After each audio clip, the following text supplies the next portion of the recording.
السلام عليكم ورحمة الله وبركاته.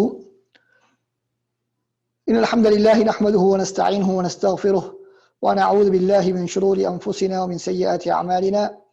من يهده الله فلا مضل له ومن يضلله فلا هادي له، وأشهد أن لا إله إلا الله وحده لا شريك له، وأشهد أن محمدا عبده ورسوله. أما بعد.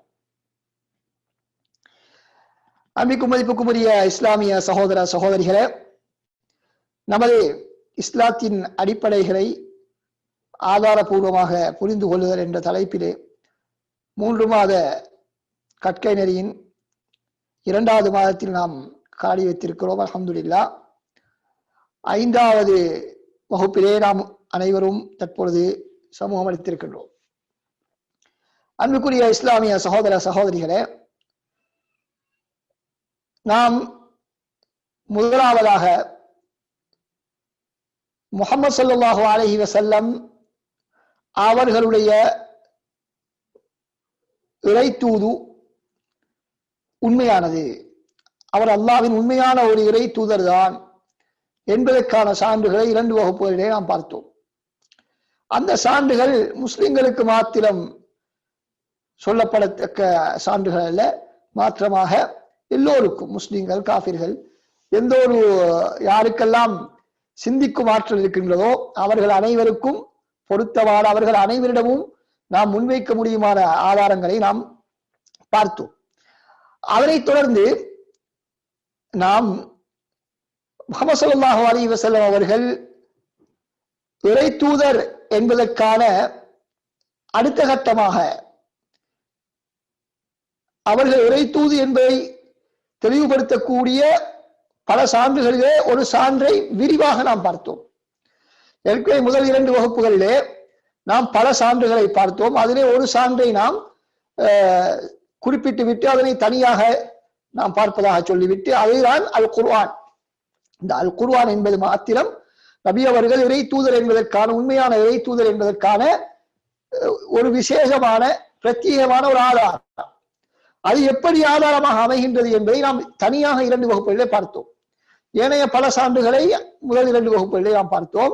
ஒரு சான்றினுடைய விளக்கத்தை மேலதிகமான 2 வகுப்புகளிலே நாம் பார்த்தோம். அதிலே முதலாவது வகுப்பிலே நாம் அல் குர்ஆனை பற்றி நாம் என்ன சொன்னோம்?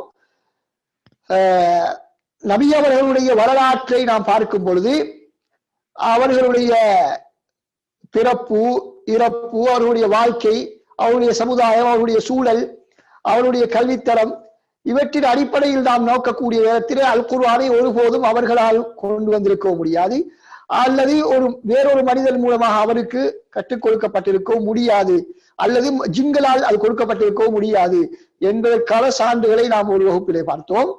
அதற்கு பின்னால் அந்த நபியருடைய வரலாறை நாம் கவனத்தில் கொள்ளாமல் விட்டாலும் கூட அல் குர்ஆனை மாத்திரம் நாம் எடுத்துக்கொண்டால், அல் குர்ஆனுடைய உள்ளடக்கத்தை மாத்திரம் வைத்து இது எவ்வாறு இறைவனிடமிருந்து வந்த தகவல் என்பதை நாம் புரிந்து கொள்வது என்பதை நாம் பார்த்தோம். அதற்கு முக்கியமாக நாம் முன்வைத்த சான்று என்னவென்று சொன்னால், அந்த அல் குர்ஆனை போன்ற ஒன்றை மனிதர்களாலோ ஜின்களாலோ கொண்டு வர முடியவில்லை, இதற்கு பின்னாலும் கொண்டு வர முடியாது என்ற அந்த சான்றைத்தான் நாம் விளக்கமாக பார்த்தோம். அது ஏன் அப்படி அல் குர்ஆனிலே என்ன இருக்கிறது என்ற விடயங்களை நாம் சுருக்கமாக பார்த்தோம். அன்புக்குரிய இஸ்லாமிய சகோதர சகோதரிகளே, அந்த வகுப்பிலே ஒரு சகோதரர் ஒரு கேள்வியை கேட்டார். என்ன கேள்வி? நபி அவர்களுடைய அவர்களாக சிந்தித்து அவர்களுக்கு கனவில் தோன்றியதை அல்லது அவருடைய சிந்தனையில் உதித்த சில விடயங்களை சொல்லியிருக்கிறார் அல்லவா? வேறொரு இடத்திலிருந்து அவர்கள் பெறாவிட்டாலும் அவர்களுடைய எண்ணத்திலே தோன்றியவற்றை வைத்து அல்லது கனவிலே கண்டவற்றை வைத்து அவர்கள் சொல்லியிருக்கிறார் அல்லவா என்று ஒரு கேள்வி கேட்கப்பட்டது. அதற்கான பதில்களை நாம் அந்த வகுப்பிலே சொல்லியிருந்தாலும் மேதிகமாக நாம் அதனை இந்த இடத்திலே சொல்வது பொருத்தம் என்று நினைத்து ஒரு சில விடயங்களை மாத்திரம் சொல்கிறேன். அன்பார்ந்த சகோதரர்களே, ஒருவருக்கு ஒரு கனவிலே வருவதும் அல்லது ஒருவருடைய சிந்தனையிலே ஊற்றெடுக்கக்கூடிய தகவல்களுக்கும் அல் குர்ஆனில் இடம்பெற்றிருக்கக்கூடிய தகவலுக்கும் இடையிலே மலைக்கும் மடுவுக்கும் இடையிலே உள்ள வித்தியாசம் இருக்கிறது. நீங்கள் எல்லோருக்கும் தெரியும், கனவிலே வரக்கூடிய ஒரு விடயம் எப்பொழுதும் தெளிவாக இருக்க மாட்டாது, அதிலே பல்வேறு விதமான விடயங்களை நாம் மறந்து விடுவோம். அதிலே பல விடயங்கள் தெளிவற்றதாக இருக்கும். ஆனால் அல் குர்ஆனில் உள்ள தகவல்கள் ஏதாவது ஒன்றிலே தெளிவற்ற தன்மை காணப்படுகிறதா, ஏதாவது மூடல் காணப்படுகிறதா? இல்லை. திட்ட தெளிவான நுணுக்கமான எந்த விதமான தவறும் இல்லாத மிகவும் திட்ட தெளிவான தகவல்கள், அறிவுபூர்வமான தகவல்கள், அறிவுபூர்வமான வாதங்கள் என்பதை நாம் சட்டதிட்டங்கள் என்பதை பார்க்கின்றோம். அதே போல ஒரு மனிதனுடைய உள்ளத்திலே தோன்றக்கூடிய ஒரு விடயம் ஒரு நாளும் ஒரு அறிவுடன் சம்பந்தப்பட்ட விடயமாக இருக்குமே தவிர, சிந்தனையுடன் சம்பந்தப்பட்ட தகவல்களாக இருக்குமே தவிர, வரலாற்றை யாராலும் ஊகித்து சொல்ல முடியாது. நம்ம அவற்றையெல்லாம் அந்த வகுப்புகளிலே பார்த்திருக்கிறோம். வரலாற்றை யாராலும் ஊகித்து சொல்ல முடியுமா? இந்த காலத்திலே ஆதம் அலைஹிஸ்ஸலாம் அவர்கள் இப்படி படைக்கப்பட்டார்கள், இன்ன உரையாடல்கள் நடந்தன, இந்த நபிமார்களுக்கு இப்படி நடந்தன, அவருடைய கூட்டத்துடன் இப்படி எல்லாம் அவர்கள் உரையாடினார்கள், அவர்களுக்கு இப்படி எல்லாம் அழிவு ஏற்பட்டது என்பதை எந்த ஒரு திறமைசாலியாலும் கற்பனை செய்ய முடியாது. எவ்வளவுதான் ஒரு மனிதனுக்கு விவேகம் கொடுக்கப்பட்டிருந்தாலும் அவரால் சில கருத்துக்களைத்தான் சொல்ல முடியுமே தவிர, சில நல்ல ஆரோக்கியமான ஆக்கபூர்வமான கருத்துக்களைத்தான் சொல்ல முடியுமே தவிர, அவர்களால் ஒரு நாளும் என்ன சொல்ல முடியாது, வரலாற்றை சொல்ல முடியாது.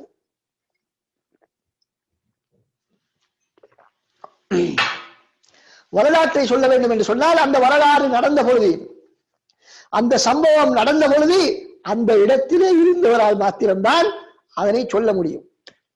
அந்த இடத்திலே இருந்தவரால் மாத்திரம்தான் அதனை சொல்ல முடியும். அதனை யாரும் கனவின் மூலமாகவோ அல்லது மனித சிந்தனை மூலமாக சிந்தித்தோ ஒரு நாளும் சொல்ல முடியாது என்பதை நாம் புரிந்து கொள்ள முடியும். இன்னும் பல பதில்கள் இருந்தாலும் இவ்வளவு இத்துடன் நாம் அதனை சுருக்கிக் கொள்கின்றோம். இன்றைய வகுப்பில் அன்பார்ந்த சகோதரர்களே, மிகவும் முக்கியமான ஒரு தலைப்பு அதுதான் சுன்னா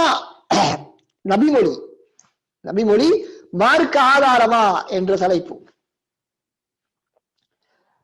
அன்புக்குரிய இஸ்லாமிய சகோதர சகோதரிகளே, இன்று மிக பெரும் முஸ்லிம் சமுதாயத்துக்கு மத்தியிலே பல்வேறு விதமான கொள்கை பிரச்சனைகள் உருவாவதற்கு காரணம் இந்த நபிமொழி சம்பந்தமான தெளிவற்ற ஒரு நிலைப்பாடு. நபிமொழியை சுன்னாவை அணுகுவதை பற்றிய தெளிவற்ற ஒரு நிலைப்பாடு காணப்படுவதன் காரணமாகத்தான் இன்று இஸ்லாமிய சமுதாயத்துக்கு மத்தியிலே, முஸ்லிம்களுக்கு மத்தியிலே பல்வேறு விதமான கொள்கை பிரச்சனைகள் காணப்படுகின்றன. சிலர் நினைக்கிறார்கள் ஒரு சில ஹதீஸ்களை அல்லது பல ஹதீஸ்களை நாம் மறுப்பதிலே என்ன பிரச்சனை இருக்கிறது என்பதாக சிலர் நினைக்கலாம். அது ஒரு சர்வ சாதாரண விடயம் தானே என்பதாக சிலர் நினைக்கலாம். இல்லை அன்பார்ந்த சகோதரர்களே, மாற்றமாக இப்படி ஹதீஸ்களிலே சந்தேகத்தை உருவாக்குவதுதான் ஒரு மனிதனுடைய வழிகேட்டினுடைய ஆரம்பம் என்பதை நாம் புரிந்து கொள்ள வேண்டும். இன்று பல முஸ்லிம்கள், குறிப்பாக அரபுலகத்திலே இஸ்லாத்தை விட்டு வெளியேறுவதற்கான காரணம், நாத்திகத்தை நோக்கி செல்வதற்கான காரணமாக அடையாளம் காணப்பட்டிருப்பது என்னவென்றால், சுன்னாவிலே அவர்களுக்கு ஏற்பட்ட சந்தேகம், நபிமொழிகளிலே அவர்களுக்கு ஏற்பட்ட சந்தேகம்தான் அவர்களை இஸ்லாத்தினுடைய எல்லையை விட்டு நகர்த்தி விட்டது என்பதை நாம் பார்க்கின்றோம். எனவே அன்பார்ந்த சகோதரர்களே, நாம் சில ஹதீஸிலே நமது முஸ்லிம்கள் உண்டாக்கக்கூடிய சந்தேகங்களை சர்வசாதாரணமாக எடை போட்டு விடக்கூடாது. அது பிற்காலத்தில் அது முற்றி சென்று இறுதியில இஸ்லாத்தினுடைய எல்லைக்கு அப்பால் தான் அவரை கொண்டு போய் சேர்க்கும் என்பதை நாம் மறந்துவிடக்கூடாது. அடுத்ததாக, இன்று நவீன சிந்தனைவாதிகள் இஸ்லாத்தை நவீனமயப்படுத்த வேண்டும் என்ற எண்ணத்திலே திரியக்கூடிய சிலர் என்ன செய்கிறார்கள்? அவர்களும் பல ஹதீஸ்களை மறுக்கிறார்கள் என்பதை நாம் பார்க்கின்றோம். சிலர் இஸ்லாத்தை விட்டு வெளியேறிவிட்டார்கள். இன்னும் சிலர் பல ஹதீஸ்களை மறுத்துக் கொண்டு முஸ்லிம்களாக வாழ்ந்து கொண்டிருக்கிறார்கள். பல ஹதீஸ்களை அவர்கள் ஏற்றுக்கொள்வதில்லை. காரணம், பகுத்தறிவுக்கு பொருந்தவில்லை, நவீன காலத்துக்கு பொருந்தவில்லை, சூழலுக்கு பொருந்தவில்லை என்ற பல்வேறு காரணங்களை வைத்து அவர்கள் ஹதீஸ்களை மறுத்துக் கொண்டிருக்கிறார்கள். அடுத்ததாக அன்பார்ந்த சகோதரர்களே, இன்னும் சிலர் என்ன செய்கிறார்கள் என்று சொன்னால், இந்த சுன்னாவை பாதுகாக்கிறோம் அல்லது இஸ்லாத்தை பாதுகாக்கின்றோம் என்ற பெயரிலே சுன்னா நபிமொழிகளை மறுத்துக் கொண்டிருக்கிறார்கள். என்ன செய்கிறார்கள்? அவர்களுடைய நோக்கம் என்ன? இஸ்லாத்தை பற்றிய தப்பபிப்பிராயங்களை இல்லாமலாக்க வேண்டும், அந்நியர்களை இஸ்லாத்தின் பக்கம் கவர வேண்டும், இஸ்லாத்தை பற்றி ஒரு நல்லெண்ணத்தை மாற்று மக்களுக்கு மத்தியிலே உருவாக்க வேண்டும் என்ற உண்மையான நல்லெண்ணம். ஆனால் அந்த நல்லெண்ணம் மாத்திரம் இருப்பது போதால், மாற்றமாக சரியான முறையிலே தான் இஸ்லாத்தை முன்வைக்க வேண்டும். நுகர்வோர்களுக்கு ஏற்றது போல் நாம் நமது வியாபார உற்பத்திகளை வழங்க முடியுமே தவிர குர்ஆன் சுன்னாவை நாம் வழங்க முடியாது. குர்ஆன் சுன்னாவை இருப்பது போன்றுதான் நாம் மக்களுக்கு மத்தியில் முன்வைக்க வேண்டும். இஸ்லாத்தை அவருடைய தூய வடிவிலே நாம் மக்களுக்கு முன்வைக்க வேண்டும் தவிர மக்கள் என்ன இஸ்லாத்தை எதிர்பார்க்கிறார்களோ அந்த முறையிலே நாம் அதனை மாற்றி முன்வைக்க முடியாது என்பதை நாம் புரிந்து கொள்ள வேண்டும். எனவே அன்பார்ந்த சகோதரர்களே, இன்று பலரும் இஸ்லாத்தை பாதுகாப்பதற்காக வேண்டி போராடி கொண்டிருக்கிறார்கள். அந்நியர்களுக்கு இஸ்லாத்தை எடுத்து வைத்துக் கொண்டிருக்கிறார்கள். இஸ்லாத்தை பற்றிய தப்பபிப்பிராயத்தை நீக்குவதற்காக பாடுபட்டுக் கொண்டிருக்கிறார்கள். ஆனால் பிரச்சனை என்ன? அப்படியான ஒரு நல்லெண்ணத்தில் செயற்படுவதற்கு அவர்கள் முயலக்கூடிய அந்த வழியிலே இந்த சுன்னாவை பற்றிய தெளிவு இல்லாததன் காரணமாக, நபிமொழி கலை, ஹதீஸ் கலை பற்றிய ஆழமான தெளிவு அவர்களிடத்தில் இல்லை என்பதன் காரணமாக பல தவறான பதில்களை வழங்கி இஸ்லாத்தை பாதுகாக்கின்றோம் என்ற பெயரில் இஸ்லாத்திற்கு பல்வேறு விதமான அவப்பெயர்களை அவர்கள் ஏற்படுத்தி கொண்டிருக்கிறார்கள் என்பதை நாம் பார்க்க முடியும். அன்பார்ந்த சகோதரர்களே, நாம் பதில்கள் வழங்குவது முக்கியமல்ல. அந்நியர்களுக்கோ அல்லது ஏனையவர்களுக்கோ சந்தேகத்தை கிளப்பக்கூடியவர்களுக்கு பதிலளிப்பது முக்கியமல்ல, சரியான முறையிலே பதிலளிப்பதுதான் முக்கியம். நாம் ஏதாவது ஒரு பதிலை சொல்வது முக்கியமல்ல, சரியான பதிலை வழங்க வேண்டும். எனவே நாம் உண்மையான பதிலை வழங்க வேண்டும், அதே நேரத்திலே அறிவுபூர்வமான பதிலை வழங்க வேண்டும், அதே நேரத்தில் உறுதியுடன் பதில்கள் அமைய வேண்டும். இந்த 3 பண்புகளும் நமது பதிலிலே காணப்பட வேண்டும். முதலாவது சரியான பதில்கள், இரண்டாவது அறிவுபூர்வமான பதில்கள், மூணாவது ஈமானிய உறுதியுடன் அமைந்த பதில்கள். நாம் பதிலளிக்க போய் நாம் அங்கே என்ன செய்து விடக்கூடாது, ஆட்டம் கண்டு விடக்கூடாது, நமது ஈமானுக்கு பாதிப்புகள் ஏற்பட்டு விடக்கூடாது.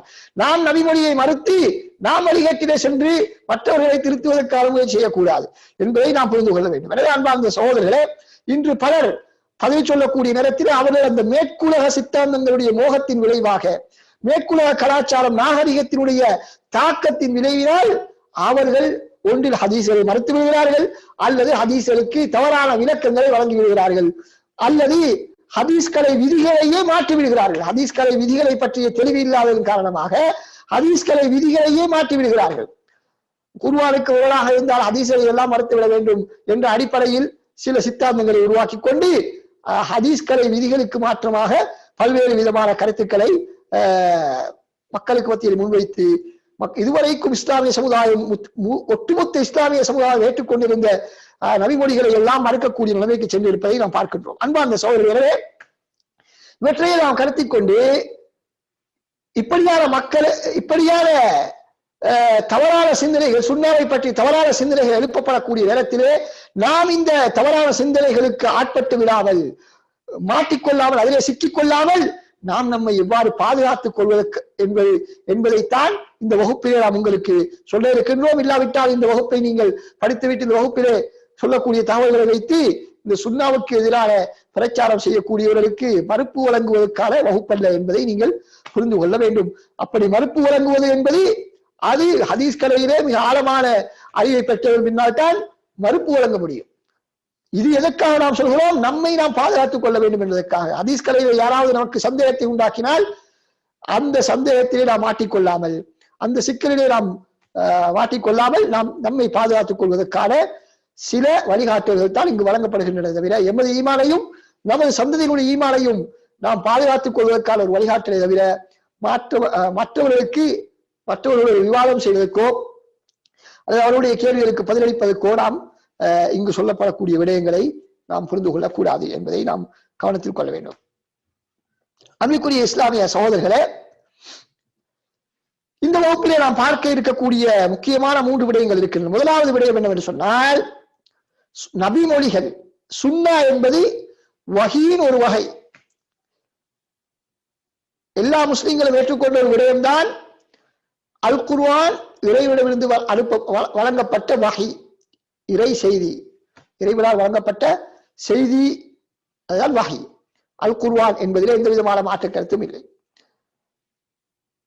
ஆனால் அது மாத்திரமல்ல, இஸ்லாத்தை பொறுத்தவரையிலே வஹி, அது அல்லாத வஹியும் உண்டு, அதுதான் சுன்னா. வஹி கைரு மத்லூ என்பதாக சொல்வார்கள். ஓதப்படாத வகை. அல் குர்ஆன் ஓதப்படக்கூடிய வகை, இது ஓதப்படாத வகை. எனவே முதலாவது விடயம் சுன்னாவும் வகைதான். எனவே அதனை பின்பற்றுவது கட்டாயம். எப்படி குர்ஆனை பின்பற்றுவது கட்டாயமோ அதே போல சுன்னாவை பின்பற்றுவதும் கட்டாயம். அடுத்த விடயம் என்ன? சுன்னா பாதுகாக்கப்பட்டது. சுன்னா சிலர் என்ன சொல்றார்கள், அதாவது இன்று என்ன பிரச்சனை இருக்கிறது என்று சொன்னால், இந்த சுன்னாவிலே சந்தேகங்களை உருவாக்கக்கூடியவர்கள் பல்வேறு தரப்பினர்கள் இருக்கிறார்கள், பல்வேறு பின்னணிகளை கொண்டவர்கள் இருக்கிறார்கள். எனவே அவர்கள் அனைவருக்கும் அனைவருடைய சந்தேகங்களையும் தீர்க்கும் விதமாகத்தான் நமது இந்த வகுப்புகள் அமைந்து காணப்படும் என்பதை நாங்கள் புரிந்து கொள்ள வேண்டும். அப்ப முதலாவது அஹ்லுல் குர்ஆன், குர்ஆனை மாத்திரம் ஏற்றுக்கொள்வோம் என்று சொல்லக்கூடியவர்களுக்கு பதிலாகத்தான் நாம் சுன்னாவும் வகை அதனை பின்பற்றுவது கட்டாயம் என்ற அந்த தலைப்பை தெரிவு செய்திருக்கின்றோம். இரண்டாவது ஒரு சாரார் இருக்கிறார்கள். எப்படிப்பட்டவர்கள் என்று சொன்னால், அவர்கள் இந்த சுன்னா இருக்கிறது, சுன்னா அதனை ஏற்றுக்கொள்ளத்தான் வேண்டும். குர்ஆன் அல்லாத ஒரு வகை இருக்கிறது என்று சொல்கிறார்கள். ஆனால் இன்று இருக்கக்கூடிய நபிமொழிகள் சுன்னா என்று ஏற்றுக்கொள்ள முடியாது. நபிமொழிகளை அது எந்தெந்த புகாரி முஸ்லிம் உட்பட எந்த நூல்களில் இடம்பெற்ற எந்த ஒரு ஹதீஸையும் நம்பகமான தகவலாக நாம் ஏற்றுக்கொள்ள முடியாது, ஊர்ஜிதம் அற்ற தகவல்கள் என்பதாக ஒரு வாதத்தை சிலர் வைக்கிறார்கள்.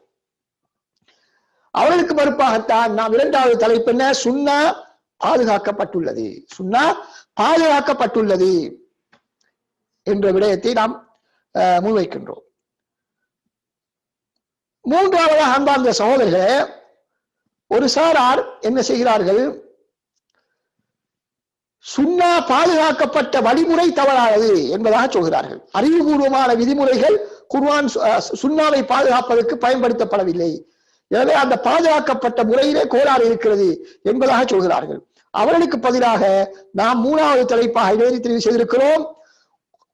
சுன்னா பாதுகாக்கப்பட்ட வழிமுறை உலகத்திலே தகவல்களை ஊர்ஜிதம் செய்வதற்கு பயன்படுத்தப்படக்கூடிய மிக மிக உயர்ந்த தரத்தை உடைய வழிமுறையை கையாண்டுதான் இந்த சுன்னா பாதுகாக்கப்பட்டிருக்கிறது என்பதை நாம் மூன்றாவதாக சொல்ல இருக்கின்றோம். அன்பார்ந்த சகோதரர்களே, இந்த சுன்னாவை பற்றி நாம் பேசக்கூடிய நேரத்திலே நாத்திகர்களுடன் இந்த சுன்னாவை பற்றி பேசுவதில் அர்த்தம் கிடையாது. அல்லாஹ் இல்லை என்று சொல்லக்கூடியவர்கள், இறைவன் இல்லை என்று சொல்லக்கூடியவர்களுடன் நாம் கலந்துரையாடலுக்கு செல்லக்கூடிய நேரத்தில் அவர்களுடன் இறைவன் இருக்கிறாரா இல்லையா என்ற விவாதம் தான் அவர்களுடன் செய்ய வேண்டுமே தவிர, அந்த கலந்துரையாடலில் அவர்களுடன் ஈடுபட வேண்டுமே தவிர, நபி அவர்களுடைய ஹதீஸ் சம்பந்தமான எந்த விதமான கலந்துரையாடல்களிலும் அவர்களுடன் நாம் ஈடுபட முடியாது. அவர்கள் அது சம்பந்தமான பேச்சுவார்த்தையை எடுத்தாலே நாம் என்ன சொல்ல வேண்டும், முதலாவதாக எங்களுக்கு மத்தியிலே உள்ள முதல் பிரச்சனையை தீர்த்து விட்டு தான் நாம் இங்கு வர வேண்டும். எனவே ஏனென்றால் இல்லாவிட்டால் ஒரு முடிவு காண முடியாது, ஒரு அடிப்படைகள் இல்லாமல் முடிவு காண முடியாது. எனவே சுன்னாவை நாம் நிறுவ வேண்டும் என்று சொன்னால் முதலாவது அல்லாஹ் இருக்கிறாரா இல்லையா என்பதை முடிவு செய்ய வேண்டும். அதுக்கு பின்னால் தான் சுன்னா நபித்துவத்தை பற்றி, நபியவர்களை பற்றி, சுன்னாவை பற்றி பேச முடியும். அடிப்படையை இல்லாமல், பவுண்டேஷன் இல்லாமல் கட்டிடம் எழுப்ப முடியாது. எனவே அவர்களுடன் சுன்னாவை பற்றி விவாதம் செய்வதில் எந்த விதமான அர்த்தமும் இல்லை. அதே போல யூத கிறிஸ்தவர்கள் இவர்களுடைய விவாதங்களிலும் நாம் முதலாவதாக எதனை பற்றி பேச வேண்டும், அவர்கள் இறைவன் இருக்கிறதை ஏற்றுக்கொண்டிருக்கிறார்கள், ஆனால் அவர்கள் நபி அவர்களை இறைவனுடைய தூதர் என்பதாக ஏற்றுக்கொள்ளவில்லை. முஹம்மது ஸல்லல்லாஹு அலைஹி வஸல்லம் அவர்களை இறை தூதர் என்பதாக அவர்கள் ஏற்றுக்கொள்வதில்லை. எனவே அவர்களுடன் நாம் பேச வேண்டியது என்ன, முஹம்மது ஸல்லல்லாஹு அலைஹி வஸல்லம் அவர்கள் இறை தூதர் என்பதை முதலாவது பேசி முடிப்போம். அதற்கு பின்னால் தான் ஹதீஸ்களை பற்றி நாம் பேச முடியும். அப்படி இல்லாமல் நாம் புகாரி முஸ்லிமிலே உள்ள ஹதீஸ்கள் சரியானதா இல்லையா என்பதை கிறிஸ்தவர்களுடன் யூதர்களுடன் விவாதிப்பதில் எந்த பயனும் இல்லையே. அவர்கள் முதலாவதாக முஹம்மது ஸல்லல்லாஹு அலைஹி வஸல்லம் இறை தூதர் என்பதாக ஏற்றுக்கொள்ளவில்லை. அவரை ஏற்றுக்கொண்டதன் பின்னால் அதனை ஏற்றுக்கொள்வதற்காகத்தான் நாம் முதலாவது 2 வகுப்புகளிலேயும் அடுத்த 3வது 4வது வகுப்பிலும் பயன்படுத்திய அந்த வழிமுறைகளை பயன்படுத்தி அவர்களுடன் நாம் அது சம்பந்தமாக கலந்துரையாட வேண்டும். அடுத்ததாக அன்பார்ந்த சகோதரர்களே,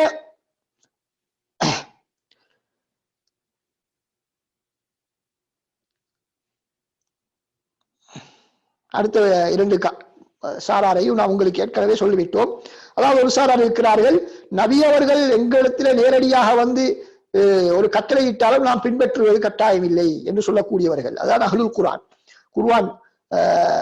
குர்ஆனை மாத்திரம் ஏற்றுக்கொண்டவர்கள்.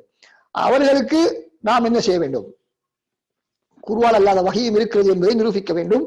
அடுத்ததாக ஒரு சாரார் என்ன, நபியவர்கள் நேரடியாக வந்து சொன்னால் நாம் ஏற்றுக்கொள்வோம், ஆனால் இன்று இருக்கக்கூடிய ஹதீஸை நம்மால் நம்ப முடியாது என்று சொல்லக்கூடியவர்கள், அவர்களுக்குத்தான் நாம் இந்த சுன்னா பாதுகாக்கப்பட்டது, அது பாதுகாக்கப்பட்ட வழிமுறை, சரியான வழிமுறை என்பதை நாம் அவர்களுக்கு நிரூபிப்போம் இன்ஷா அல்லாஹ்.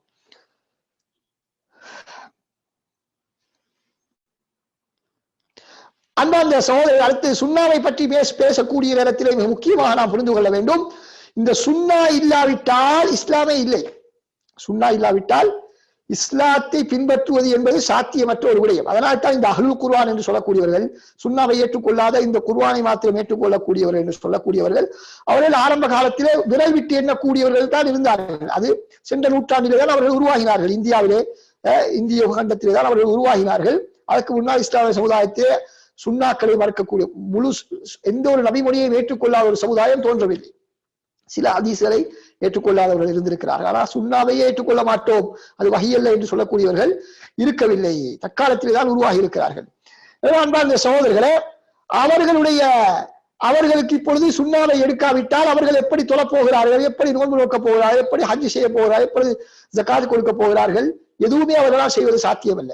எனவே அவர்கள் தொழுகை எத்தனை நேரம் தொழ வேண்டும் என்பதிலே அவர்களிலே இருக்கக்கூடிய 4-5 பேர்களுக்கு மத்தியிலே பல்வேறு கருத்து வேற்றுமைகள். எத்தனை நேரங்கள் ஒரு நாளைக்கு எத்தனை நேரம் தொழுவது என்பதிலே கூட பல்வேறு கருத்து வேற்றுமைகள். இவ்வளவு இஸ்லாத்திலே தெளிவான ஒரு அடிப்படையிலே கூட ஒரு முடிவுக்கு வராத ஒரு நிலையில் தான் இந்த சுன்னாவை எடுக்காதவருடைய நிலைமை காணப்படுகிறது. எனவே சுன்னாவிலே கருத்து சந்தேகத்தை உருவாக்குவது இஸ்லாத்தை குடிதோண்டி புதைப்பதற்கு சமனாகும் என்பதை நாம் புரிந்து கொள்ள வேண்டும். சுன்னா என்று சொன்னால் என்ன? இந்த பாடத்திலே நாம் சொல்லக்கூடிய சுன்னா என்பது நபியுடைய சொல் செயல் அங்கீகாரத்தை தான் நாம் இந்த இடத்திலே சுன்னா என்பதாக குறிப்பிடுகின்றோம். அன்பார்ந்த சகோதரர்களே, பொதுவாக தெரியும் எங்களுக்கு அடிப்படை ஒரு விடயம்தான், ஒரு ஹதீஸை ஏற்றுக்கொள்வதாக இருந்தால் அந்த ஹதீஸ் 5 சோதனை சாவடி, 5 செக் போஸ்டுகளை கடக்க வேண்டும். ஒரு ஹதீஸ் 5 சோதனை சாவடிகளை கலந்தால்தான் அது ஆதாரபூர்வமான ஹதீஸ் என்ற இடத்தை அடைய முடியும். ஆதாரபூர்வமான ஹதீஸ் என்ற இடத்தை அடைய வேண்டும் என்றால் ஒரு ஹதீஸ் 5 சோதனை சாவடிகளை தாண்டி செல்ல வேண்டும். முதலாவதாக அறிவிப்பாளர்களுக்கு இடையே தொடர்பு இருக்க வேண்டும். அறிவிப்பாளர்கள் ஒருவர் இன்னொருடத்திலிருந்து கேட்டிருந்தால் தான் அந்த ஹதீஸ் முதலாவது சோதனை சாவடியை தாண்ட முடியும். இரண்டாவது, அந்த சோதனை சாவடியை தாண்டிவிட்டால் அவர் தப்பி செல்ல முடியாது. அதற்கு பின்னால் இரண்டாவது கட்டம் என்ன? அந்த ஒவ்வொரு அறிவிப்பாளரும், அந்த ஹதீஸை அறிவிக்கக்கூடிய ஒவ்வொரு அறிவிப்பாளரும் நல்லொழுக்கமும் மார்க்கப்பற்றும் உள்ளவர்களாக இருக்கிறார்களா என்று சோதனை செய்யப்படும். வெறுமனே இது இரண்டாவது செக் போஸ்ட். மூன்றாவது செக் பாயிண்ட் என்ன? மூன்றாவது சோதனை சாவடி அதுதான் அவர் தகவல்களை சரியான முறையிலே பாதுகாத்து மற்றவர்களுக்கு சொல்வதற்கு ஆற்றல் உள்ளவரா என்று அவரை பரிசோதிக்கப்படும். அன்பார்ந்த சகோதரர்களே, இதை நாம் பின்னால் இன்ஷா அல்லாஹ் விரிவாக பார்ப்போம். எனவே யாரும் நினைத்துவிடக் கூடாது ஹதீஸ் கலை அறிஞர்களை ஒரு வெளிரங்கத்திலே அவர் பெரிய வணக்கசாலி போன்று நடித்து ஹதீஸ் கலை அறிஞர்களை ஏமாற்றி விடலாம் என்று யாரும் பகல் கனவு காண முடியாது. மாற்றமாக நீங்கள் எவ்வளவுதான் நடித்தாலும் அது ஹதீஸ் கலை அறிஞர்களிடத்திலே வேலை செய்ய மாட்டாது. மாற்றமாக நீங்கள் எவ்வளவு பெரும் வணக்கசாலியாக இருந்தாலும், அல்லாஹ்வுடைய இறைநேசராக இருந்தாலும், உங்களிடத்திலே ஹதீஸை சரியான முறையிலே மரணமிட்டு அல்லது எழுதி வைத்து அதை சரியான முறையிலே ஒப்புவிக்கும் திறமை இல்லையா, அது அவர் ஹதீஸ் கலை அறிஞரிடத்திலே அவருடைய ஹதீஸ்களை ஏற்றுக்கொள்ளப்பட மாட்டாது. அதனால்தான் ஒரு வணக்கசாலி இருந்தார், நல்லடியார் அலி இப்னு ஸைத் இப்னு ஜுதான் என்று சொல்லப்படக்கூடிய ஒரு அறிவிப்பாளர். அவருடைய வணக்கம் எப்படிப்பட்டது தெரியுமா? சொல்கிறார்கள், நாளைக்கு கியாமத்தினால் வரும் என்று அவரிடத்திலே சொல்லப்பட்டாலும் அவருக்கு தற்போது செய்திருக்கக்கூடிய அமலை விட கூடுதலாக செய்வதற்கு எந்த அமலும் இருக்க மாட்டாது. அந்த அளவுக்கு அதிகமாக அமல் செய்யக்கூடியவர். ஆனால் அவருடைய ஹதீஸை அறிஞர்கள் ஏற்றுக்கொள்ள மாட்டார்கள். மாலிக் ரஹ்மத்துல்லாஹி சொல்கிறார்கள், இந்த மஸ்ஜித் நபவியிலே பல நல்லடியார்களை நான் கண்டிருக்கிறேன், ஆனால் அவர்களிடத்திலிருந்து நான் ஹதீஸ்களை எடுப்பது கிடையாது. காரணம் என்ன? அவர் எவ்வளவுதான் நல்லவராக இருந்தாலும் ஹதீஸ்களை சரியான முறையிலே பாதுகாக்கக்கூடிய திறமை அவர்களுக்கு இருக்கவில்லை. மூன்றாவது சோதனை நல்லடியார்களாக இருந்தாலும் மூணாவது சோதனை சாவடியிலே ஒருவர் தாண்டாவிட்டால் அவருக்கு அதற்கு அப்பா சொல்ல முடியாது. அன்பார்ந்த சகோதரர்களே, இப்படி அவர் எப்படி ஒரு மனிதனுடைய திறமையை அவர்கள் பரிசோதிப்பார்கள் என்று சொன்னால் அதுக்கு பல்வேறு வழிமுறைகள் இருக்கின்றன. சில அறிஞர்கள் என்ன செய்வார்கள், ஒரு அறிவிப்பாளத்தில் சென்று அவருடைய ஹதீஸ்களை வாசித்து காட்டு, உதாரணமாக நான் அறிவித்த ஹதீஸ்களை என்னிடத்திலே கொண்டு வந்து வாசித்து காட்டுவார்கள். எனது மனசக்தியை அவர்கள் எப்படி பரிசோதிப்பார்கள்? நான் சொன்ன ஹதீஸ்களை அவர்கள் வாசித்துக் கொண்டு போகும் பொழுது இடையிலே ஒரு ஹதீஸை போட்டு விடுவார்கள், நான் சொல்லாத ஒரு ஹதீஸ். இப்பொழுது நான் சொல்லாத ஹதீஸை அவர்கள் சொல்லும் பொழுது, நான் சொன்னதாக படிக்கும் பொழுது அவரை நிறுத்தி இது நான் சொன்ன ஹதீஸ் அல்ல என்று நான் சொன்னால் அவர்கள் என்ன செய்வார்கள், இவர் உண்மையிலே திறமையானவர், இவருடைய மரண சக்தி உண்மையிலே பலமானது என்று தீர்மானித்து நான் சொல்லக்கூடிய ஹதீஸ்களை அவர்கள் நம்பி இவர் ஒரு நம்பகமான அறிவிப்பாளர் என்பதாக தீர்மானிப்பார்கள். இப்படியான பல்வேறு சோதனைகளுக்கு உட்பட்டுதான் ஒருவர் நம்பகமானவர் என்று தீர்மானிக்கப்படுவார். இது மாத்திரமல்ல, இன்னும் பல வழிமுறைகள் இருக்கின்றன. அது ஹதீஸ் கலையில் ஆழமாக படிக்கக்கூடிய நேரத்திலே அது புரியும். இன்ஷா அல்லாஹ் பின்னால் அடுத்த வகுப்பிலே அது சம்பந்தமான சில விளக்கங்களை உங்களுக்கு நாம் வாங்க இருக்கின்றோம். அடுத்தது அன்பார்ந்த சகோதரர்களே, நான்காவது சோதனை, நான்காவது பரீட்சை என்ன? ஒரு ஹதீஸ் சரியான ஹதீஸாக மாற வேண்டும் என்றால், ஏற்றுக்கொள்ளப்படக்கூடிய ஹதீஸாக மாற வேண்டும் என்றால் அவருடைய உள்ளடக்கம், ஹதீஸ் அறிவிப்பாளர் அறிவிப்பை ஹதீஸை அறிவிக்கிறார் என்று சொன்னால் அவர் முதலாவது நம்பகமானவர் என்று தீர்மானிப்பதற்கு முன்னால் அந்த ஹதீஸை பார்க்கப்படும். அவர் சொல்லக்கூடிய தகவல் எப்படியாக இருக்கிறது, இவர் குர்ஆனுக்கு மாற்றமான ஹதீஸை சொல்கிறாரா, ஏனைய ஹதீஸ்களுக்கு ஏனைய பலமான அறிவிப்பாளர்கள் அறிவித்த ஹதீஸ்களுக்கு மாற்றமான ஹதீஸை இவர் சொல்கிறாரா, இஸ்லாத்திலே ஒரு புதிய அடிப்படையை உருவாக்கும் விதமான ஹதீஸை சொல்கிறாரா என்றெல்லாம் பார்க்கப்படும். அறிவிப்பாளர் மிகவும் பலமானவராக இருந்தால் அது ஏற்றுக்கொள்ளப்படும். ஆனால் அவர் சாதாரண ஒருவராக இருந்தால் அவருடைய அந்த ஹதீஸிலே பல்வேறு விதமான சிக்கல்கள் உருவாகும் என்பதை அறிஞர்கள் தெளிவுபடுத்தியிருக்கிறார்கள். அடுத்ததாக ஐந்தாவது சோதனை என்னவென்று சொன்னால், இப்போது 4 விதமான சோதனைகளையும் தாண்டி ஹதீஸ்களை அறிவிப்பாளர்கள் அனைவருமே சிறந்தவர்கள், சொல்லப்படக்கூடிய தகவல்களிலும் எந்த விதமான சிக்கலும் கிடையாது, அறிவிப்பாளருக்கு மத்தியிலே தொடர்பும் இருக்கிறது. இப்பொழுது ஹதீஸ் மிகவும் திட்ட தெளிவாக ஆதாரபூர்வமான ஹதீஸ் அறிவிப்பாளர் வரிசையுடன் கருத்திலும் எந்த விதமான கோளாறும் இல்லாமல் எங்களிடத்தில் வந்து சேர்ந்திருக்கிறது என்று சொன்னால் உடனடியாக நாம் எடுத்துக்கொள்வோமா? இல்லை. மாற்றமாக அந்த ஹதீஸ் அறிவிக்கப்பட்ட ஏனைய அனைத்து அறிவிப்புகளையும் அறிஞர்கள் ஒன்று திரட்டி ஏதாவது இந்த நம்பகமான அறிவிப்பாளர்கள் என்றாலும் மனிதர்கள் அல்லவா, ஏதாவது தவறிழைத்திருக்கிறார்களா என்று ஆய்வு செய்வார்கள் அறிஞர்கள். நம்பகமான அறிவிப்பாளர்கள் என்பதற்காக வேண்டி உடனடியாக அவருடைய தவறுகளை எடுத்துக்கொள்வதில்லை, மாற்றமாக அதையும் ஆய்வு செய்வார்கள்.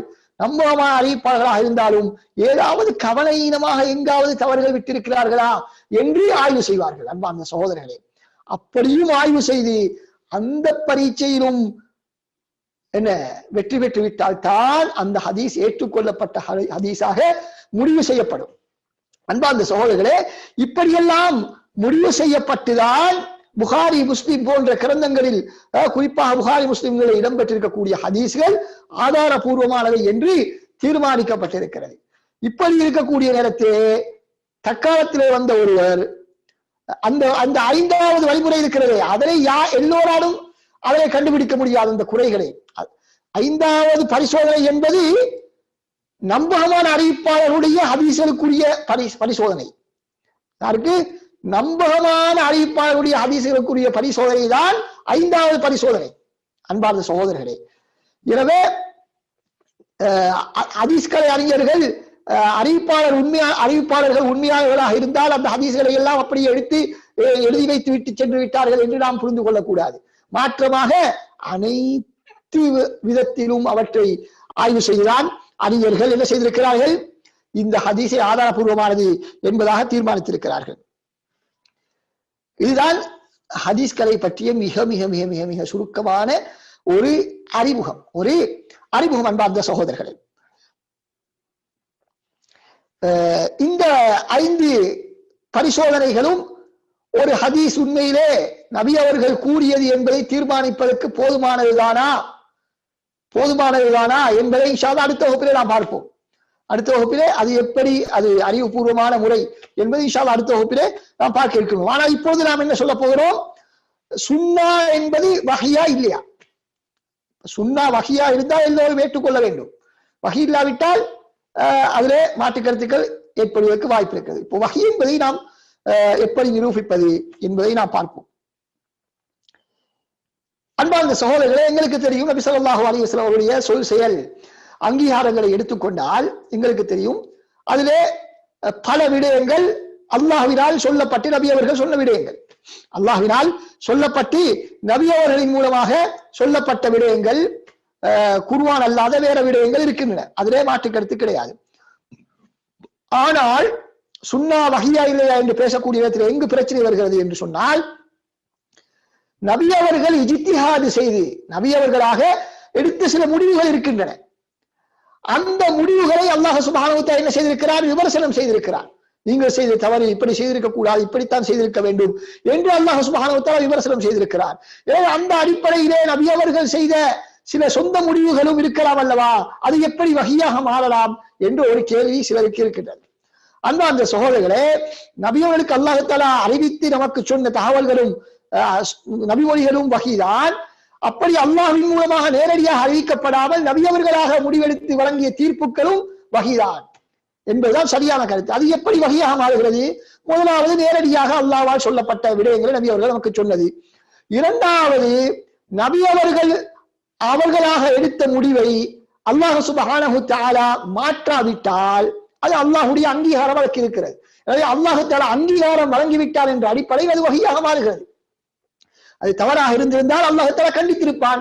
எனவே கண்டிக்காவிட்டால் அது அல்லாஹ்வுடைய அங்கீகாரத்தை பெற்று வஹியாக மாறுகிறது. அல்லது அல்லாஹ் தஆலா கண்டித்து அந்த சட்டத்தை மாற்றினாலும் அதுவும் வஹியாக மாறிவிடுகிறது. எனவே எப்படி பார்த்தாலும் சுன்னா வஹியாக மாறிவிடுகிறது என்பதுதான் ஏற்றுக்கொள்ளத்தக்க கருத்தாக இருக்கிறது.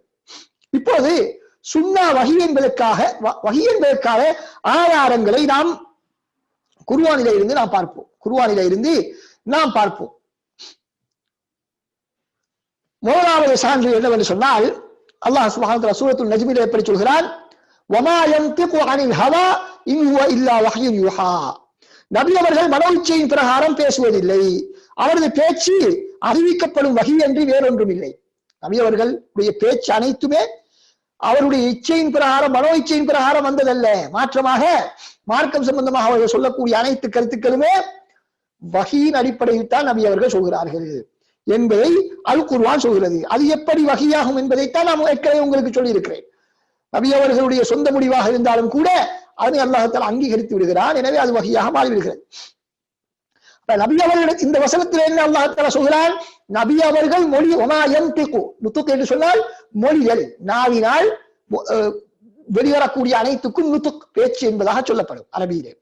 நபி அவர்களுடைய பேச்சு அனைத்துமே வஹி என்று சொன்னால் என்ன, நபி அவர்கள் குர்ஆனை மாத்திரம் சொல்லவில்லையே, மாற்றமாக குர்ஆன் அல்லாத இன்னும் எத்தனையோ கட்டளைகளை பிறப்பித்திருக்கிறார்கள்.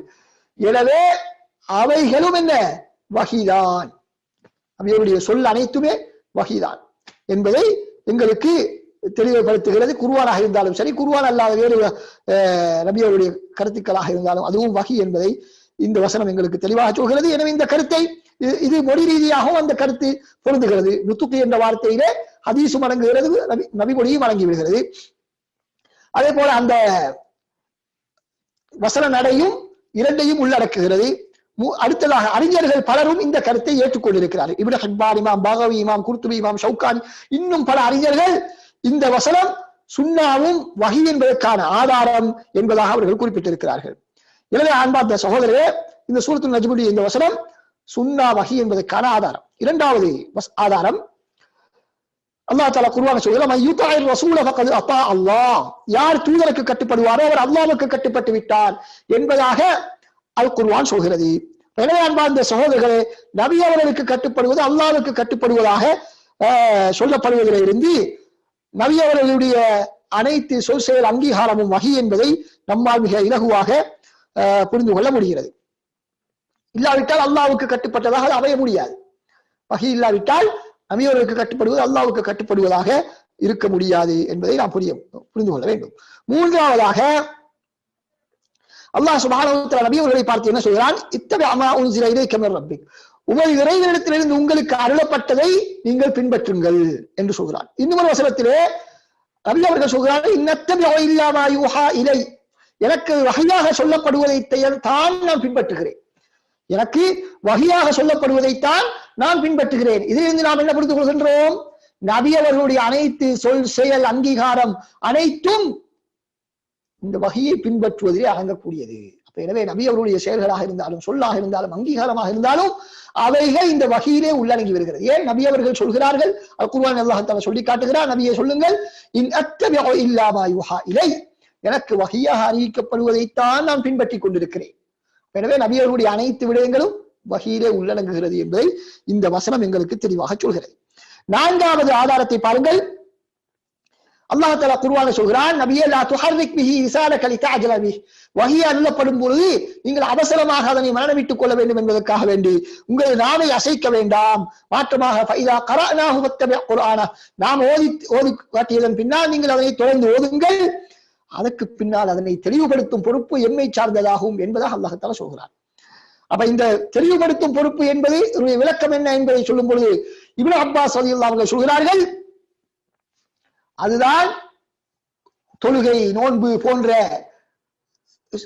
வழக்கங்களின் விபரமான சட்டங்களை தெளிவுபடுத்துதல் என்பதாக அவர்கள் விளக்கம் சொல்கிறார்கள். அப்ப எனவே அன்பார்ந்த சகோதரரே, இந்த தொழுகை பற்றிய நோன்பு பற்றிய விபரமான சட்டங்கள் அனைத்தும் சுன்னாவிலே தான் இடம்பெற்றிருக்கிறது. எனவே அல்லாஹ் தஆலா என்ன சொல்கிறார்? இந்த குர்ஆனை தெளிவுபடுத்தும் பொறுப்பு, குர்ஆனில் சொல்லப்பட்ட சட்டதிட்டங்களுடைய விவரங்களை உங்களுக்கு வழங்கும் பொறுப்பு எங்களுடையது என்று சொல்கிறார். அப்ப எனவே நபி அவர்கள் குர்ஆனுக்கு விளக்கமாக சொன்ன அனைத்துமே, அவர்கள் வாழ்ந்து காட்டிய வாழ்க்கை அனைத்துமே வஹீரே உள்ளடங்கி இருக்கிறது. ஏன்? அல்லாஹ்வுடைய பொறுப்பு என்பதாக அல்லாஹ் தஆலா சொல்லி இருக்கிறான் என்பதை நாம் பார்க்கின்றோம். இந்த கருத்தை இமாம் தபரி, இமாம் குர்துபி போன்ற பல அறிஞர்கள் தெளிவுபடுத்தி இருக்கிறார்கள். இது நேரடியான ஆதாரங்கள், நேரடியான 4 ஆதாரங்களை நாம் முன்வைத்திருக்கிறோம். குர்ஆன் சுன்னாவும் வஹீதான் என்பதற்கான ஆதாரம், நபியுடைய சொல் செயல் அங்கீகாரம் அனைத்துமே வஹீலே உள்ளடங்கும் என்பதற்கான 4 ஆதாரங்கள், நேரடி ஆதாரங்கள். இப்போது நாம் மறைமுகமான சில ஆதாரங்களை பார்ப்போம். மறைமுகமான ஆதாரங்கள் என்று சொன்னால் அவைகள் எப்படிப்பட்ட ஆதாரங்கள் என்றால், குர்ஆனிலே உள்ள ஆதாரங்கள், அந்த ஆதாரங்களின் அடிப்படையில் எங்களுக்கு ஒரு முக்கியமான விடயத்தை அந்த ஆதாரங்கள் உணர்த்துகின்றன. என்ன? குர்ஆன் அல்லாத வஹியும் இருக்கிறது, குர்ஆன் அல்லாத வேறு வஹியும் நபியவர்களுக்கு அருளப்பட்டிருக்கிறது என்பதற்கான சில சான்றுகளை குர்ஆனிலே நாம் பார்க்க முடியும். அன்பார்ந்த சகோதரர்களே, இதுதான் அஹ்லுல் குர்ஆன் தன்னை குர்ஆனை மாத்திரம் பின்பற்றக்கூடியவர்கள் என்று சொல்லக்கூடியவர்களுக்கு மறுப்பாக அமையக்கூடிய ஆதாரங்கள். மேலே நாம் சொன்ன ஆதாரங்களை அவரிடத்திலே நாம் முன்வைத்தால் அவர்கள் என்ன செய்வார்கள்? இவற்றுக்கெல்லாம் மாற்று விளக்கங்களை கூறி ஏதாவது சாட்டுப்போக்குகளை கூறி தப்பி சென்று விடுவார்கள். ஆனால் இப்போது நாம் சொல்லக்கூடிய ஆதாரங்களுக்கு முன்னால் அவர்கள் கட்டாயம் மண்டியிட்டுதான் ஆக வேண்டும். அவர்கள் குர்ஆன் அல்லாத வேறொரு வஹி இருக்கிறதாக ஏற்றுக்கொண்டுதான் ஆக வேண்டும் என்பதற்கான ஆதாரங்களை நாம் இப்பொழுது பார்ப்போம். முதலாவது ஆதாரம் என்னவென்று சொன்னால், அல்லாஹ் சுப்ஹானஹு வ தஆலா சூரத்து தஹ்ரீம் 66வது அத்தியாயம் 3வது வசனத்தில் என்ன சொல்கிறான்?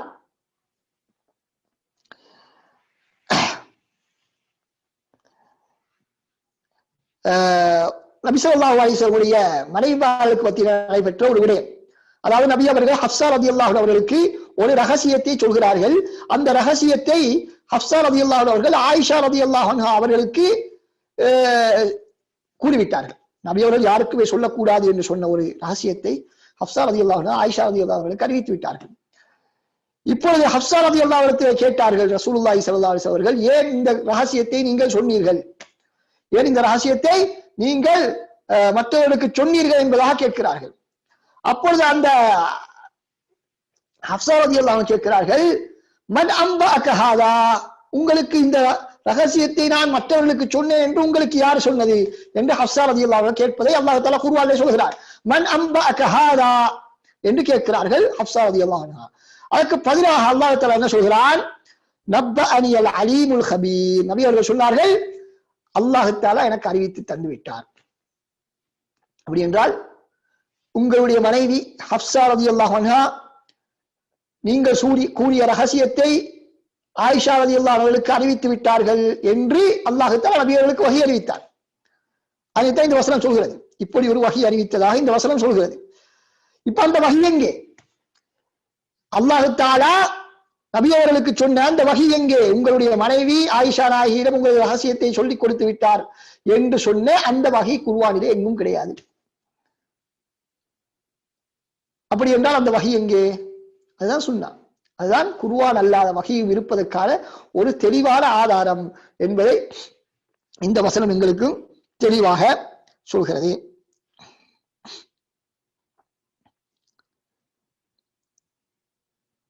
இன்னும் ஒரு வசனத்தை, இரண்டாவது ஆதாரத்தை பாருங்கள். இரண்டாவது ஆதாரத்தை பாருங்கள். என்ன ஆதாரம்? அல்லாஹ் சுப்ஹானஹு வ தஆலா சொல்கிறான், பதிலில் அல்லாஹ் நீங்கள் பொறுமையுடனும் இறைச்சலுடன் நடந்து கொண்டால் 3000 மாணவர்களை கொண்டு உதவுவான் என்று அல்லாஹ் சுப்ஹானஹு வ தஆலா சொல்கிறான். அலை யக்ஃபியக்கும் யுமித்தக்கும் ரப்புக்கும் பிஸலாசதி ஆலாஃபின் மினல் மலாயிகத்தி முன்ஸலீன். பதில் யுத்தத்திலே உங்களுக்கு அல்லாஹ் தஆலா 3000 மலக்குகளை இறக்கி உதவி செய்தது போதாதா என்று அல் குர்ஆன் ஒரு வசனம் இருக்கிறது. இந்த வசனம் எப்பொழுது இறங்குகிறது? உஹதுடைய யுத்தத்துக்கு பின்னால் இறங்குகிறது. ஆனால் இது எதனை பற்றி பேசுகிறது? பத்ர் யுத்தத்தில் நடைபெற்ற ஒரு தகவலை பற்றி பேசுகிறது. என்ன தகவல்? நபி அவர்கள் அந்த ரசூலுல்லாஹ் சஹாபாக்களுக்கு பத்ர் யுத்தத்திலே சொன்னார்கள், அல்லாஹ் தஆலா 3000 மலக்குகளை இறக்கி உங்களுக்கு உதவி செய்வதாக வாக்களித்திருக்கிறார் என்று பத்ர் யுத்தத்திலே நபி அவர்கள் சொன்னார்கள். அந்த வஹி எங்கே? குர்ஆனிலே இல்லை. குர்ஆனிலே இல்லை. இந்த வசனத்தில் இருக்கிறது என்று சொன்னால் இல்லை, இந்த வசனம் பத்ருடைய யுத்தத்தின் சமயத்தில் இறக்கப்படவில்லை. இது உஹதுடைய பத்ருக்கு பின்னால் 2 வருடங்களுக்கு பின்னால் நடைபெற்ற அல்லது 1 வருடத்திற்கு பின்னால் நடைபெற்ற உஹதுடைய யுத்தத்திற்கு பின்னால் தான் இறக்கப்படுகிறது. எனவே அன்பார்ந்த சகோதரர்களே, பத்ர் யுத்தத்திலே மலக்குமார்களை கொண்டு உதவி செய்வதாக அல்லாஹ் அளித்த வாக்குறுதி குர்ஆனிலே கிடையாது. குர்ஆனிலே அந்த பத்ர் யுத்தம் நடைபெற்ற சந்தர்ப்பத்திலே இறக்கப்படவில்லை. அப்ப எனவே அதிலிருந்து என்ன விளங்குகிறது? நபியவர்களுக்கு அல்லாஹ் தஆலா குர்ஆன் அல்லாத வேறொரு வஹியின் மூலமாக இந்த வாக்குறுதியை வழங்கியிருந்தான் என்பதைத்தான் நம்மால் புரிந்து கொள்ள முடியும். எனவே குர்ஆன் அல்லாத வேறொரு வஹியும் இருக்கிறது, அதுதான் சுன்னா என்பதை நம்மால் புரிந்து கொள்ள முடியும். மூன்றாவது ஆதாரத்தை பாருங்கள். அல்லாஹ் சுப்ஹானஹு வ தஆலா சொல்கிறான், இந்த கிப்லா மாற்றிய சம்பவத்தை பற்றி சொல்லும் பொழுது, நபி அவர்கள் மதீனாவுக்கு வந்ததன் பின்னால் கிப்லா கஅபாவின் பக்கம் மாற்றப்பட வேண்டும் என்று விரும்பினார்கள். ஏன்? பைத்துல் முகத்தஸை நோக்கி நபி அவர்கள் தொழுது கொண்டிருந்தார்கள். எனவே பைத்துல் முகத்தஸ் இல்லாமல் காபத்துல்லாவை நோக்கினால் நல்லதாக இருக்கும் என நபி அவர்கள் ஆசைப்பட்டார்கள். ஆனாலும் நபி அவர்களாக காபாவின் பக்கம் மாறவில்லை. ஏன்? நபி அவர்களுக்கு ஏற்கனவே பைத்துல் முகத்தஸை முன்னோக்குமாறு ஒரு கட்டளை இருக்கிறது. எனவே நபி அவர்கள் மாறவில்லை. அப்படி ஒரு கட்டளை இல்லாவிட்டால் நபி அவர்கள் மாறி இருப்பார்கள். நபி அவர்கள் என்ன செய்திருப்பார்கள்? கட்டாயம் மாறி இருப்பார்கள். ஏன் மாறவில்லை?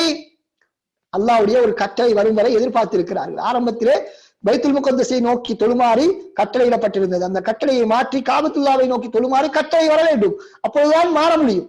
எனவே இது என்ன ஆதாரம் இதுல இருக்கிறது என்று சொன்னால், பைத்துல் முகத்தஸை நோக்கித்தான் நீங்கள் தொழ வேண்டும் என்ற அந்த கட்டளை எங்கே? குர்ஆனிலே எங்கே இருக்கிறது? எனவே குர்ஆன் அல்லாத ஒரு வஹியின் மூலமாகத்தான் அந்த பைத்துல் முகத்தஸை நோக்கி தொழ வேண்டும் என்ற கட்டளை நபி அவர்களுக்கு வழங்கப்பட்டிருந்தது. எனவே குர்ஆனை மாத்திரம்தான் நாம் ஏற்றுக்கொள்வோம் என்று சொல்வது நியாயமற்ற வாதம் என்பதை நம்மால் இதன் மூலமாக புரிந்து கொள்ள முடியும். அடுத்த 4வது ஆதாரத்தை பார்ப்போம். அல்லாஹ் தஆலா சூரத்துல் பக்ராவுடைய 187வது வசனத்திலே, நோன்பு நாட்களில் இரவுகளில் நீங்கள் உங்கள் மனைவிகளுடன் வீடு கூடுவது உங்களுக்கு அனுமதிக்கப்பட்டிருக்கிறது.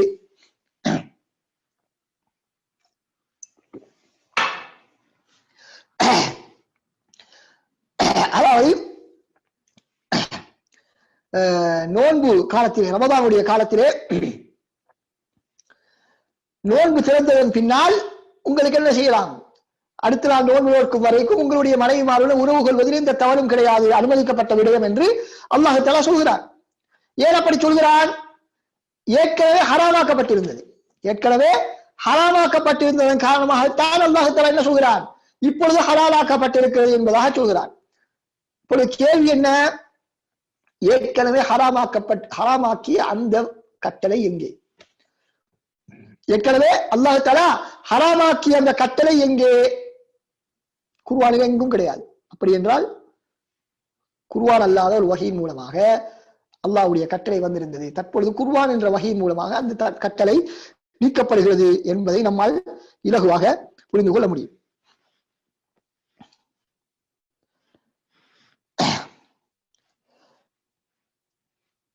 அடுத்ததாக அன்பார்ந்த சகோதரர்களே,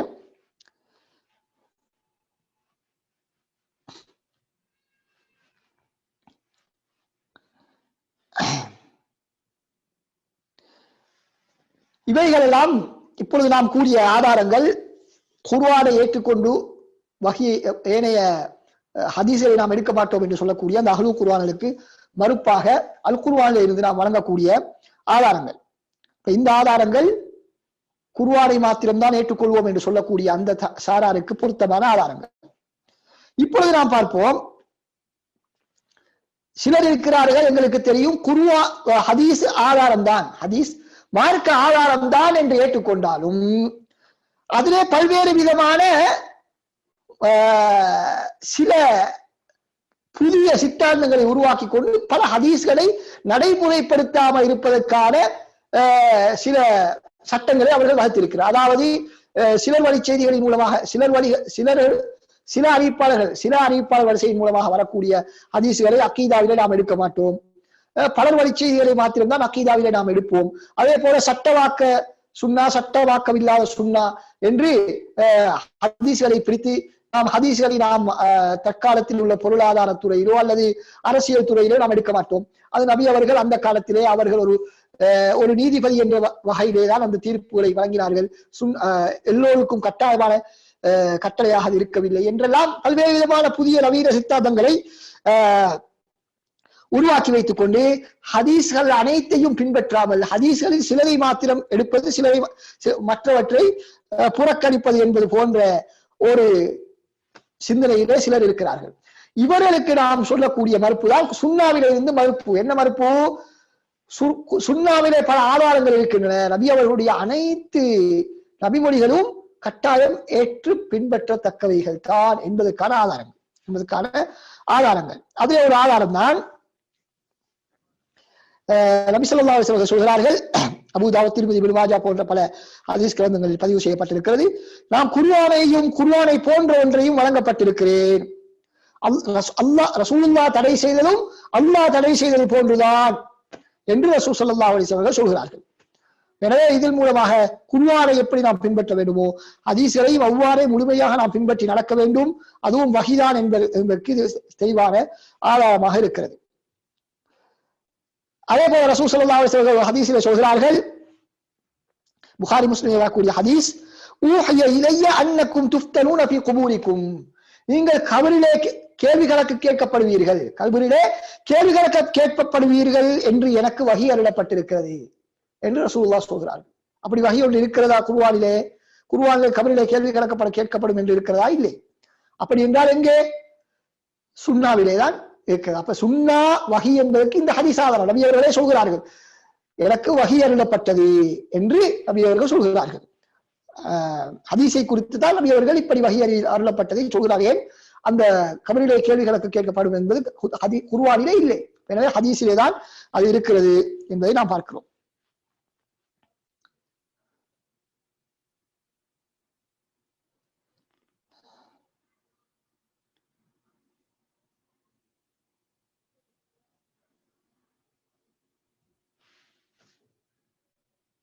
ஆனால் சில அறிஞர்கள் என்ன குர்ஆனிலே இருந்தும் கூட பல்வேறு ஆதாரங்களை காட்டியிருக்கிறார்கள். கபரிலே வேதனை இருக்கிறது, கபரிலே வேதனை உண்டு என்பதற்கான ஆதாரங்களை சில அறிஞர்கள் காட்டியிருக்கிறார்கள். அது யாருக்கு என்று சொன்னால் ஹதீஸ்களை ஏற்றுக்கொள்ளாதவர்களுக்கும் அது ஆதாரமாக அமைந்துவிடும். அப்படி குர்ஆனில் இருந்து நாம் ஆதாரம் சொல்வது, ஹதீஸ்களை ஏற்றுக்கொள்ளாதவர்களும் கபருடைய வேதனையை ஏற்றுக்கொள்ள வேண்டும் என்ற கட்டாயம் அவர்களுக்கு ஏற்படுவது. ஆனால் யாரெல்லாம் ஹதீஸ்களையும் குர்ஆனையும் ஏற்றுக்கொள்கிறார்களோ அவர்களுக்கு இரண்டு புறத்திலிருந்து ஆதாரங்கள் இருக்கலாம். குர்ஆனிலும் ஆதாரம் இருக்கிறது, ஹதீஸ்களிலும் கபருடைய வேதனை இருக்கிறது என்பதற்கான ஆதாரம் உண்டு. அடுத்ததாக அன்பார்ந்த சகோதரர்களே, ரசூல் ஸல்லல்லாஹு அலைஹி வஸல்லம் பல ஹதீஸ்களை நாம் பார்க்கின்றோம். அதிலே நபி அவர்கள் ஜிப்ரீல் அலைஹிஸ்ஸலாம் அவர்கள் வந்தார்கள், அல்லாஹ்விடத்திலிருந்து ஒரு தூதர் என்னிடத்தில் வந்து இப்படி சொன்னார் என்று பல ஹதீஸ்கள் நாம் பார்க்கின்றோம். புகாரில வரக்கூடிய ஒரு ஹதீஸ், அல்லாஹ்விடத்திலிருந்து ஒருவர் என்னிடத்தில் வந்து, ஒரு மலக்கு வந்து இந்த இடத்திலே நீங்கள் தொழுங்கள் என்று சொன்னார் என்று ரசூலுல்லாஹி ஸல்லல்லாஹு அலைஹி வஸல்லம் சொல்கிறார்கள். எனவே தெளிவாக நபி அவர்கள் சொல்கிறார்கள், சில சந்தர்ப்பங்களில் குர்ஆன் அல்லாத கருத்துக்களை மக்களுக்கு சொல்லும் பொழுது இது நபி ஜிப்ரீல் மூலமாக எனக்கு வந்தது. எங்களுக்கு தெரியும் ஹதீஸ் ஜிப்ரீல் முக்கியமான ஒரு ஹதீஸ். ஜிப்ரீல் அலைஹிஸ்ஸலாம் அவர்கள் தான் வந்து எனக்கு இதை சொன்னார்கள் என்று ரசூலுல்லாஹ் சொல்கிறார்கள். அதே போல இந்த ஹதீஸ், இந்த இடத்திலே நீங்கள் தொழுங்கள் என்று இறைவிடத்திலிருந்து ஒருவர் வந்து எனக்கு சொன்னார் என்பதாக நபி அவர்கள் சொல்கிறார்கள். இப்படி பல ஹதீஸ்கள் இருக்கின்றன. இப்படி பல ஹதீஸ்களை நாம் பார்க்க முடியும். அதே போல உமிர்த்து அவுனுஹீத் நபி அவர்கள் சொல்வார்கள், எனக்கு கட்டளையிடப்பட்டிருக்கிறது அல்லது எனக்கு தடை செய்யப்பட்டிருக்கிறது என்பது போன்ற வார்த்தை பிரயோகங்கள் நபி அவர்கள் பயன்படுத்துவார்கள். உதாரணமாக சஹீஹ் முஸ்லிமில் வரக்கூடிய ஒரு ஹதீஸ், நபி அவர்கள் சொல்கிறார்கள், நான் ருக்கூவிலோ அல்லது சஜிதாவிலோ இருக்கும் பொழுது குர்ஆன் ஓதுவதற்கு தடை செய்யப்பட்டிருக்கிறது, தடை செய்யப்பட்டுள்ளேன், எனக்கு தடை விதிக்கப்பட்டுள்ளது என்பதாக நபி அவர்கள் சொல்கிறார்கள். எனவே இது தெளிவாக நபி அவர்களுக்கு வஹீயின் மூலமாக கூறப்பட்ட ஒரு விடயம் என்பதற்கு மிக தெளிவான ஒரு ஆதாரம். அதேபோல ஜிப்ரீல் அலைஹிஸ்ஸலாம் அவர்கள் வந்தார்கள் என்று சொல்லப்படக்கூடிய ஹதீஸ், அதேபோல உமிர்த்து அன் உகாத்தில அன்னாஸ, மக்களுடன் போராடுமாறு எனக்கு சொல்லப்பட்டிருக்கிறது என்ற ஹதீஸ்கள் எல்லாம் எதனை உணர்த்துகிறது? குர்ஆன் அல்லாத வஹீ நபி அவர்களுக்கு வந்ததாக நபி அவர்கள் ஹதீஸ்களே சொல்லி இருக்கிறார்கள். அப்ப எனவே ஹதீஸ்கள் வஹீதான். எனவே அவற்றிலே தரம் பிரிக்க முடியாது. ஹதீஸ்களை நாம் என்ன செய்ய முடியாது? ஆதாரபூர்வமானது என நிரூபிக்கப்பட்டு விட்டால் அவற்றுக்கு மத்தியிலே எந்த விதமான வேறுபாடும் காட்டக்கூடாது, ஏற்றத்தாலும் காட்டக்கூடாது. அனைத்து ஹதீஸ்களையும் நமது வாழ்விலே எடுத்து நடக்க வேண்டும், நம்பிக்கை சம்பந்தப்பட்டவைகளை நம்ப வேண்டும் என்பதைத்தான் இவைகள் எங்களுக்கு தெளிவாக உணர்த்துகின்றன.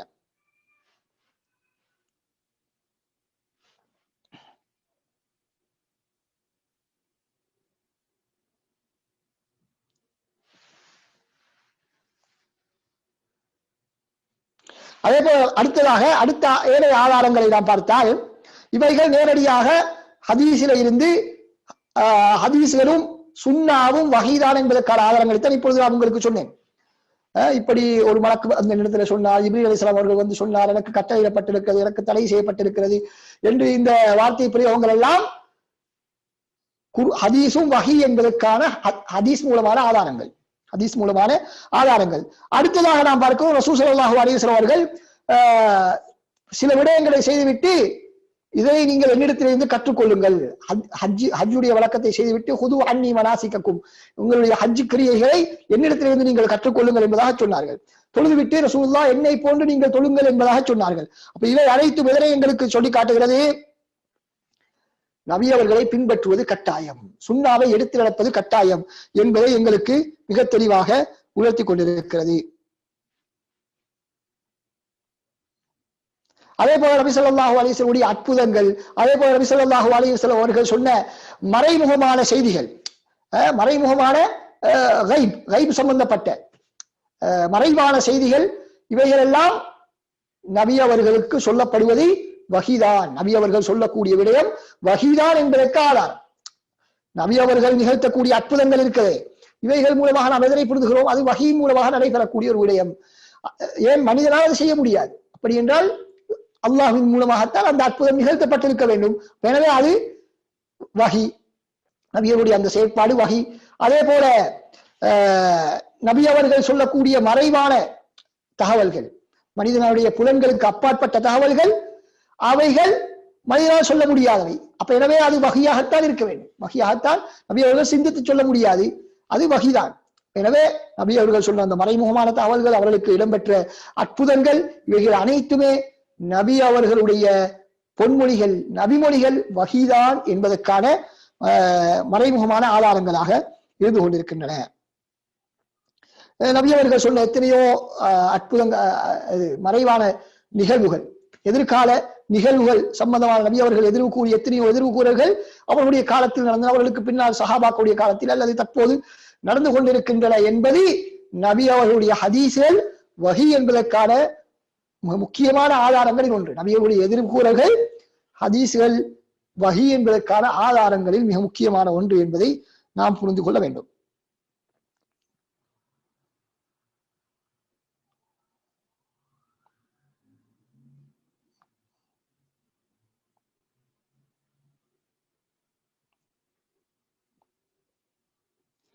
எனவே அன்பார்ந்த சகோதரர்களே, எப்பொழுது இந்த சுன்னா வஹி என்பதாக நிரூபணமாகிவிட்டதோ அதன் மூலமாக எங்களுக்கு முடிவு செய்யலாம், எப்படி குர்ஆனை பின்பற்றுவது கட்டாயமோ அதே போன்று சுன்னாவையும் பின்பற்றுவது கட்டாயம்.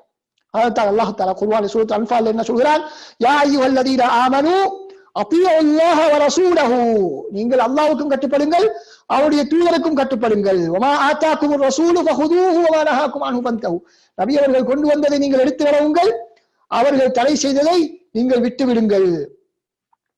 குல் அத்தீஉல்லாஹ வ அத்தீஉர் ரசூல் என்று அல்லாஹ் தஆலா சொல்கிறார். இப்படி பல்வேறு வசனங்களில் அல்லாஹ் சுப்ஹானஹு வ தஆலா நபி அவர்களை பின்பற்றுவது கட்டாய கடமை என்பதை எங்களுக்கு உணர்த்துகிறார். எனவே அன்பார்ந்த சகோதரர்களே, இன்றைய வகுப்பிலே நாம் பார்த்த விடயங்களை சுருக்கமாக சொல்வதாக இருந்தால், சுன்னா என்பது வஹி என்பதற்கான ஆதாரங்களை, குர்ஆனிலிருந்து நேரடியான ஆதாரங்களை நாம் பார்த்தோம். அடுத்ததாக குர்ஆனிலிருந்து மறைமுகமான ஆதாரங்களாக குர்ஆன் அல்லாத வஹியும் உண்டு என்பதற்கான குர்ஆன் கூறக்கூடிய ஆதாரங்களை நாம் பார்த்தோம். குர்ஆனுடைய அந்த வசனங்களை நாம் பார்க்கும் பொழுது குர்ஆனிலே இல்லாமல் வெளியிலும் அல்லாஹ் தஆலா நபியர்களுக்கு வஹி அறிவித்திருக்கிறார் என்பதற்கான ஆதாரங்களை குர்ஆனிலே நாம் பார்க்க முடியும். எனவே இந்த ஆதாரங்கள் அஹ்லுல் குர்ஆன் என்று தம்மை சொல்லிக் கொள்ளக்கூடிய, குர்ஆனை மாத்திரம் நாம் பின்பற்றுவோம் என்று சொல்லக்கூடியவர்களுக்கு எதிரான ஆதாரங்கள், அவர்கள் ஹதீஸ்களையும் பின்பற்றித்தான் ஆக வேண்டும் என்பதற்கான ஆதாரங்கள். அடுத்ததாக சுன்னாவில இருந்து நேரடியான சில ஆதாரங்களை பார்த்தோம். சுன்னாவும் வஹீதான் என்பதை தெளிவுபடுத்தக்கூடிய ஆதாரங்கள். அடுத்ததாக நாம் சுன்னாவில இருந்து சில ஆதாரங்களை பார்த்தோம். என்ன ஆதாரங்கள்? அவை மறைமுகமான ஆதாரங்கள். அதாவது சுன்னாவிலே உள்ள பல விடயங்களை நாம் பார்க்கக்கூடிய நேரத்திலே அவைகள் வஹியாகத்தான் இருக்க வேண்டும், வஹியாகத்தான் இருக்க வேண்டும் என்பதற்கான ஆதாரங்கள். அதுதான் நபி அவர்களுக்கு இடம்பெற்ற மோஜிசா, நபி அவர்கள் சொன்ன மறைவான விடயங்கள். நபி அவர்கள் சில காரியங்களை செய்துவிட்டு இதனை நீங்கள் என்னிடத்திலிருந்து கற்றுக்கொண்டு அதனை அமல் செய்யுங்கள் என்று சொன்னது நபி அவர்கள் சொன்ன மறைமுகமான விடயங்கள். இவைகளெல்லாம் நபி அவர்கள் சொன்னவை வஹி என்பதற்கான ஆதாரங்கள். எனவே அது வஹி என்று நிரூபணமாகிவிட்டால் குர்ஆனை போல அதையும் பின்பற்றுவது கட்டாயம்.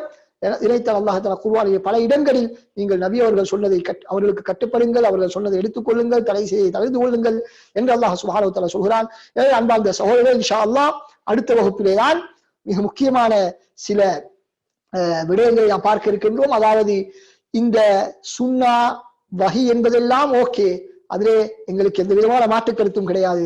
ஆனால் தற்பொழுது நம்மிடத்திலே இந்த புகாரி, முஸ்லிம் உட்பட ஏனைய ஹதீஸ்களை நூட்களிலே இருக்கக்கூடிய இந்த ஹதீஸ்கள் உண்மையிலே நபி அவர்கள் சொன்னதுதானா, சொன்னதுதான் என்பதற்கான என்ன உத்தரவாதம் என்பதை இன்ஷா அல்லாஹ் நாம் பார்க்க இருக்கின்றோம். எனவே அந்த வகுப்பிலேயும் நீங்கள் அனைவரும் முழுமையாக கலந்து கொண்டு பயன் பெற்றுக் கொள்ளுமாறு வேண்டி விடைபெறுகிறேன். வாஹிரு தஅவானா அல்ஹம்துலில்லாஹி ரப்பில் ஆலமீன். வஸ்ஸலாமு அலைக்கும் வரஹ்மத்துல்லாஹி வபரகாத்துஹு.